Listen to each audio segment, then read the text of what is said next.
Alright guys, this is going to be video 1 for APUSH for Thursday, April 2nd. We are picking up with the election of 1836, finishing Jackson's two terms, moving to Martin Van Buren and the rise of the Whigs. Okay, Jackson's Democratic Party could not represent the interests of all its constituents: North abolitionists, Southern plantation owners, Western pioneers. And inevitably, an opposition party, the Whigs, was formed. By 1834, almost as many congressmen supported the Whig Party as the Democratic Party. The Whigs were a loose coalition that shared one thing in common: opposition to one or more of the Democrats' policies. For example, while the Democrats favored limited federal government, many Whigs believed in government activism, especially in the case of social issues. Many Whigs were also deeply religious and supported the temperance movement and enforcement of the Sabbath. Still, the defining characteristic of the Whigs was their opposition to Democrats. In the election of 1836, Jackson supported his second vice president, Democrat Martin Van Buren. Van Buren had the misfortune to take over the presidency just as the country was entering a major economic crisis, Panic of 1837. Van Buren made the situation worse by continuing Jackson's policy of favoring hard currency, thereby ensuring that money would be hard to come by. The economic downturn lasted through Van Buren's term, practically guaranteeing that he would not be reelected. In 1841, former military hero William Henry Harrison became the first Whig president. He died of pneumonia a month after taking office. His vice president, John Tyler, a former Democrat, assumed the presidency and began championing states' rights, much to his own party chagrin. Tyler vetoed numerous Whig bills, which alienated Whig leadership. Eventually, his entire cabinet resigned in protest. Tyler is often referred to as the president without a party, and his presidency lasted only one term. Okay, so that's kind of ending the Jacksonian democracy period. We'll pick up with James K. Polk later on down the road in the next packet. Now we're going to economic history. And if you see how the packet lays this out, it's like the first 60 years of the 1800s. It's not just this time frame. All right, economic history. This section discusses economic developments in the United States during the first part of the 19th century. These developments played an important role in the political events that led to the Civil War and helped to determine the different characteristics of the country's regions. Along with social developments, these economic factors lay the foundation for issues that would be important to American society for the following century, like abolition, women's suffrage, and temperance. Beginnings of the market economy. From the time they arrived into the Revolutionary War, most settlers in the United States raised crops for subsistence rather than for sale at market. Most people made their own clothing and built their own furniture and homes and got by without many other conveniences. Cash transactions were relatively rare. Instead, people used ledgers to keep track of who owed what to whom and typically settled accounts when someone moved away or died. Developments in manufacturing and transportation changed all that, however. By making it possible to mass-produce goods and transport them across the country cheaply, a market economy began to develop. In a market economy, people trade their labor or goods for cash, which they then use to buy other people's labor or goods. Market economies favor those who specialize. For example, farmers who grow a single crop usually do better in a market economy than those who produce many different crops. One crop farmers can offer buyers more of what they want. These farmers also do not have to look for different buyers for their many different products. The trade-off, of course, is that these farmers are no longer self-sufficient. Instead, they become dependent on the market to provide some necessities. Furthermore, such farmers sometimes fall victim to overproduction, resulting in unexpected, unwelcome drop in prices of crops. Market economies grow more quickly and provide more services than subsistence economies, and they also make people more independent. However, they are also much more prone to change. Any number of factors can halt a period of prosperity and throw the economy to a skid, like the panics of 1819 and 1837. These changes are referred to as boom or bust cycles. During the first decades of the 19th century, the United States made a rapid transition from a subsistence economy to a market economy. As stated earlier, the War of 1812 and the events leading up to it forced the United States to become less dependent on imports and consequently to develop a stronger national economy. Two key advances, both developed by Eli Whitney, also played a significant part in this process. The cotton gin, invented in 1793, revolutionized Southern agriculture by making it much easier to remove the seeds from cotton plants. The machine was 5,000% more efficient than a human being. The cotton gin made it easier and cheaper to use cotton for textile, and as a result, the demand for cotton grew rapidly in the early 1800s. As demand grew, so did cotton production in the South. Because cotton farming was labor-intensive, The spread of cotton, the region's chief crop, also intensified the South's dependence on slave labor. Whitney's second invention was the use of interchangeable parts in manufacturing. Whitney originally struck upon the idea while mass-producing rifles for the U.S. Army. Prior to Whitney's breakthrough, manufacturers had built weapons and other machines by hand in custom-fitting parts so that each weapon was unique.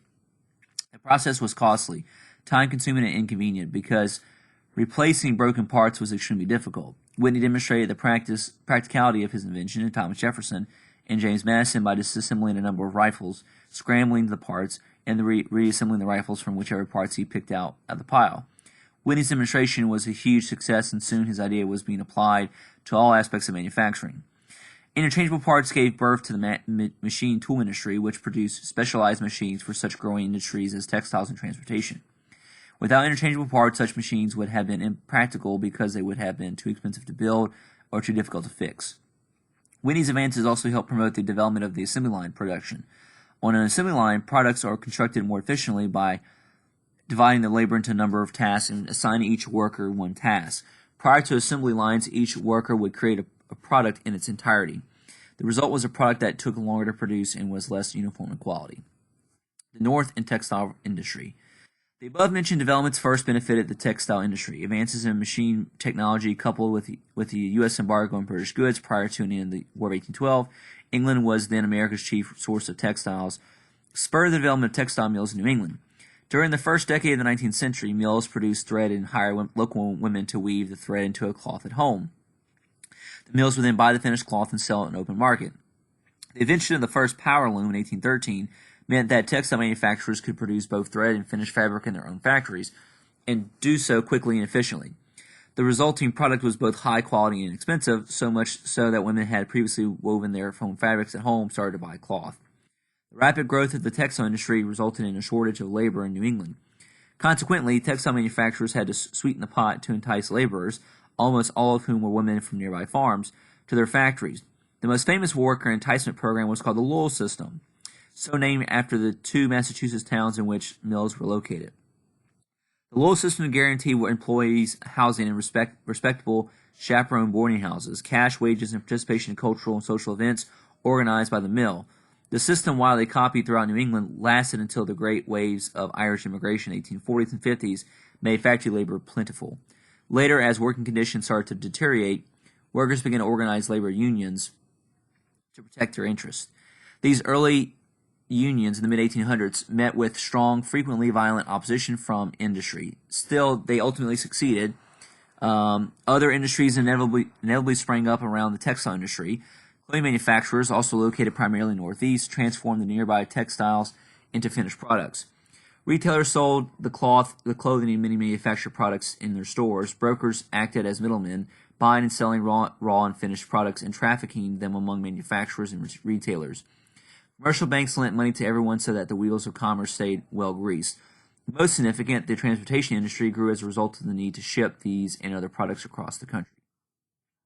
Transportation: canals, railroads, highways, and steamships. Prior to the 1820s, travel and shipping along the east-west routes was difficult, and most trade centered on the north and south routes along the Ohio-Mississippi rivers.